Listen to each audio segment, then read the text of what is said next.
So, you know, the alleys are very tiny in the old city. So to rescue people in tiny alleys, we have this tiny ambulance that I've been in many times because I volunteer. And it's like a tractor. And it can go up and down steps and into tiny alleys to rescue people who need to go to the hospital. So this is one of the hundreds of tiny alleys in the old city. And this one's in the Jewish Quarter, and a lot of alleys in the Jewish Quarter are named after musical instruments that used to be played at the Beit HaMikdash.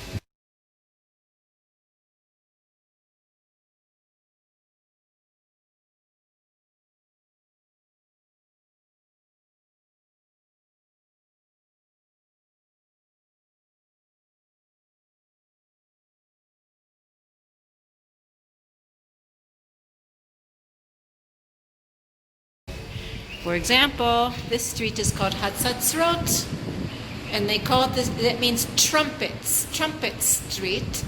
And you know those long silver trumpets that sometimes you see in paintings, the angels are playing?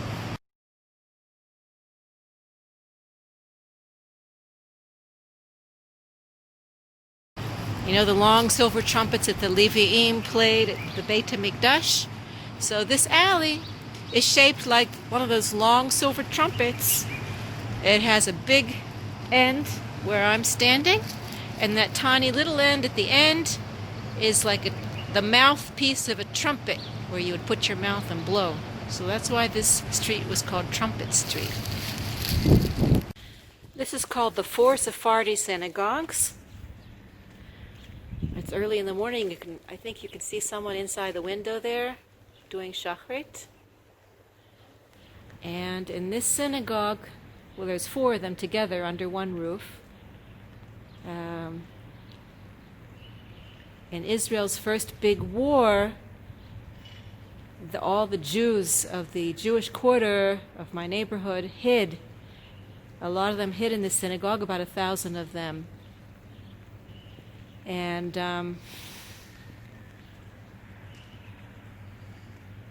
they hid here. And I'll tell you more about that later. So this is a book with lots of photographs about what happened in my neighborhood, the Jewish Quarter in Jerusalem, in the year 1948, when Israel was first born as a country and attacked by 7 Arab armies. The Arabs from the country of Jordan, called Jordanian soldiers, they kicked out all the Jews through Zion Gate here. These are all the Jews, about 1,000 Jews leaving the Jewish Quarter. And then this little girl, who's on the back of the book and the front of the book, see, there she is the front, here she is the back. She's running to catch up with her parents that are leaving out of Zion Gate. And she's very scared. Here's a Jordanian soldier. And here's this archway. And this window's on fire. And here's these 2 windows up here. And now I'll show you what that looks like today. Here's the same little girl, all grown up, 30 years later, and she's walking through the same arch.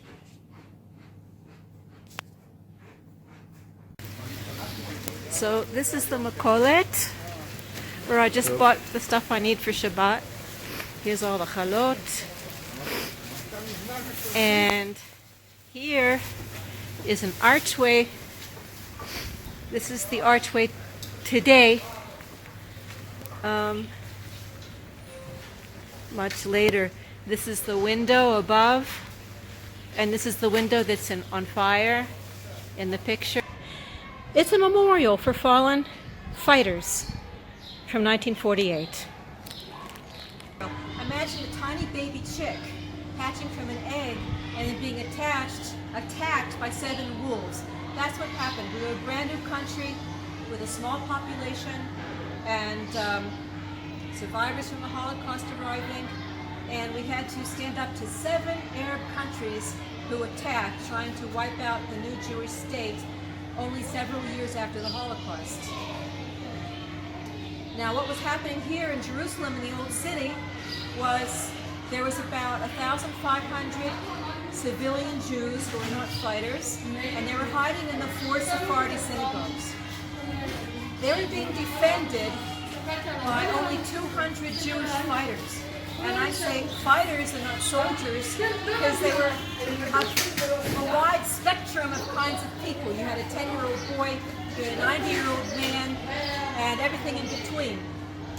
Out of those 200 fighters, about 48 of them died in the fighting.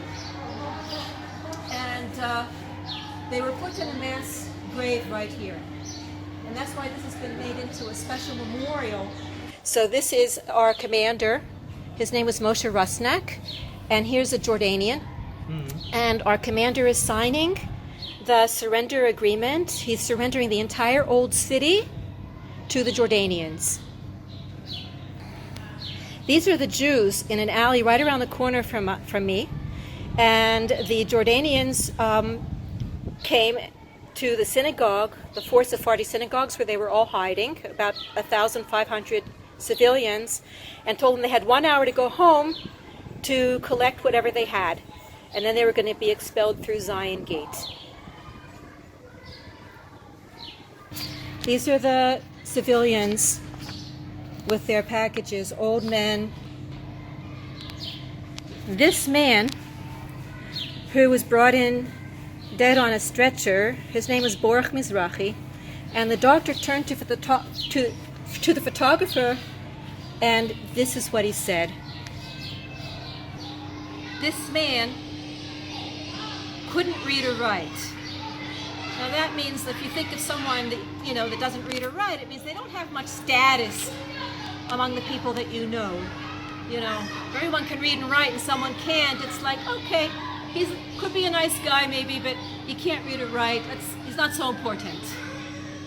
But the doctor said that during the battles against the Jordanians, he fought like such a lion. He was considered the spirit of the whole battle here in the Old City, of the Jews trying to hang on to the Old City.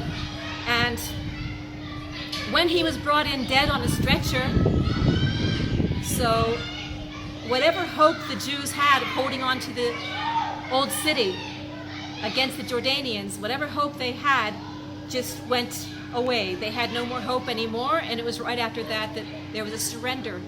So I always tell kids that in every class there's a kid who's the least popular for one reason or another. Maybe he's not as smart, maybe he's not cool at all, maybe he's a bit of a nerd, but you have to treat everybody with super respect, because in a terrible situation, that kid might turn out to be the bravest and the best of them all. So if there's someone that people tease or someone that they ignore, be sure that you're the one that invites them first to every party and every game, and pick them first to be on your basketball team or your soccer team.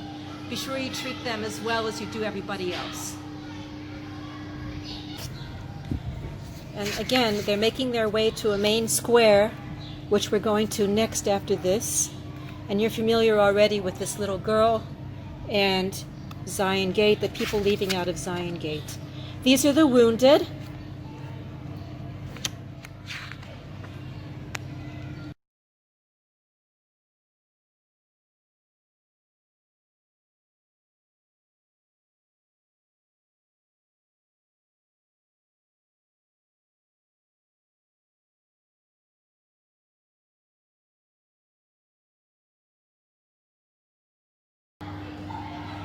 One of the people buried here was a 10-year-old boy.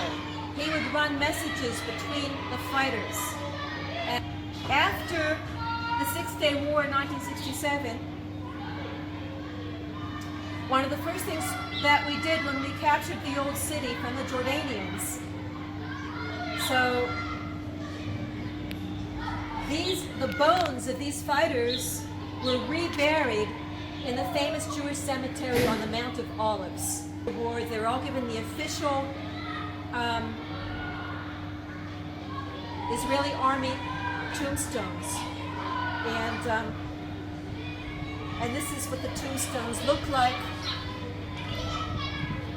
You have his name, Nissim Gini.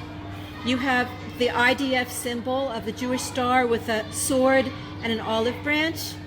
He was a son of Miriam and Yitzchak. He was born in Jerusalem. And it says he fell fulfilling his duty. And this is the year, 1948. He was 10 years old. He's the youngest to ever get an official IDF tombstone and an official soldier's serial number. The Arabs came swarming in, the local Arabs, and they either looted or bombed whatever was left in the Jewish quarter. This is 3 Torahs in wooden crates that they're stealing, and a box of matzah. And these are Arabs running around stealing things. And around the corner, this is what the street looked like after the Arabs were finished destroying it. And this is what it looked like before. Remember this picture when the people went home to gather their things? So this is a before picture, right? And this is the after picture of the same street. The Arabs destroyed the Jewish quarter.